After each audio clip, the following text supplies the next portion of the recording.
So hello guys, and welcome to the second to last episode of the 12 Days of Switchmas, where I will be talking about Mario & Luigi Brothership, my second favorite game of 2024, and this game was an absolute surprise that it even happened.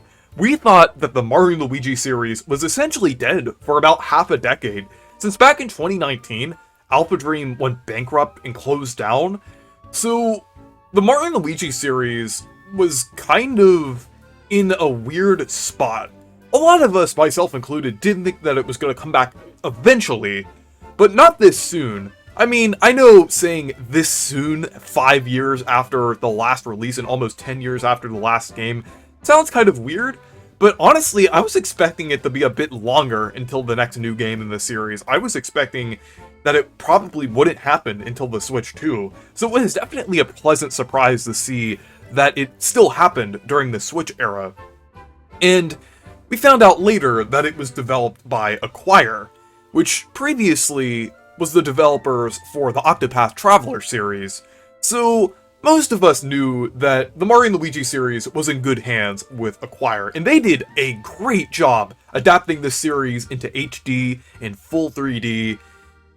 And this game definitely feels like a worthy successor to the others, and it definitely helps that there were a few former Alpha Dream devs that were brought on board with this. The battle system is absolutely incredible, and definitely feels like an evolution of the battle system in the previous games. I mean, it doesn't have everything that, like, Paper Jam had, but the new system that it has just feels very in-depth and very fun. There's a new mechanic called Battle Plugs, and basically, they're kind of like this game's version of badges and battle cards from Mario & Luigi Paper Jam, but I would say they're even better than most of those previous mechanics, and almost as good as Paper Mario's badges, I would say, since there's a lot of different effects that could either boost your attacks, or kind of guard you, or help you with defense, or do a lot of other things too. There's a lot of really cool gimmicks in here. Like, there's certain badges or certain plugs that help against like certain types of enemies, like anti-flying specialist or anti-socket specialist. There's ones that can basically rain down iron balls if you get an excellent on your attack, or the kaboom attack that basically has splash damage that kind of affects multiple enemies and everything. And you can also combine certain plugs that have different effects, which is really cool, and it makes this an excellent mechanic to use. There's a lot of mechanical nuance here, and I just really enjoyed this.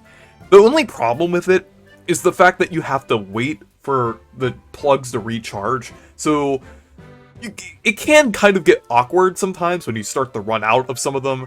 But at the same time, that does allow for some strategy, since you don't want to use up all of certain plugs. Sometimes you want to save certain plugs for bosses or stronger enemies. So I think it works out pretty well for the most part. And there are also a lot of really cool bros attacks as well, some returning ones like the red and green shell, and they actually work slightly differently since the green shell has like a final attack at the end. Technically the red shell too, but the red shell mostly functions the same as it did previously.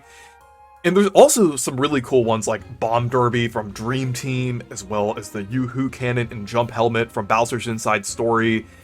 And even a lot of new ones as well, like the Zapparator, Hatch Me If You Can, which involves Yoshi, which is really cool, Clockwork Blow, and Max Mix Vortex. There's another one, but I don't want to spoil it because it kind of involves a spoilery character. But the battle system is very in-depth and very fun.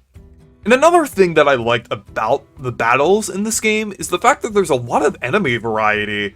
Like, there's the regular enemies.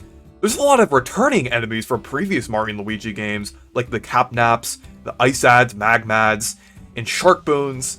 But there's also, like, some regular Mario enemies mixed in with, like, Bowser's minions. There's a lot of very unique and interesting enemies, which were really cool to see, because I love when the Mario RPGs create original enemies and original characters. So it's really cool seeing a lot of that here. And there's even the Glom versions of enemies, and basically Glom is kind of like this version of like the Shroob versions of enemies, or the fossilized versions of enemies in previous games. So that kind of retains that tradition that the Mario & Luigi series usually has. And there's also some good bosses in this game as well. I would say the boss variety is a tiny bit lacking. I wish there was more of them, but the bosses that are in this game are excellent. I love bosses like Pipe Gunk especially, and also like the Extension Core. They're really fun too. I don't want to spoil like the other some of the other spoilery bosses, but those are also amazing as well. And on top of the excellent battle system in this game, the overworlds are great as well. There's a lot of different islands with a lot of variety. There's a lot of collectibles and interesting things to find. There's basically like these spark bulb things that you have to find, like these little things that you have to use to like craft different plugs. And those are pretty cool. I kind of like finding those, and basically more of them appear once you like connect the island back to Shipshape Island. And the whole gameplay loop and structure of this game is pretty fun, since I like going around to the different islands and connecting them back to Shipshape Island, and then you have more islands to access, and then you have more side quests available, and it's just a really fun system overall. The side quests in this game are actually a lot better than I expected, even though there are some that are limited time.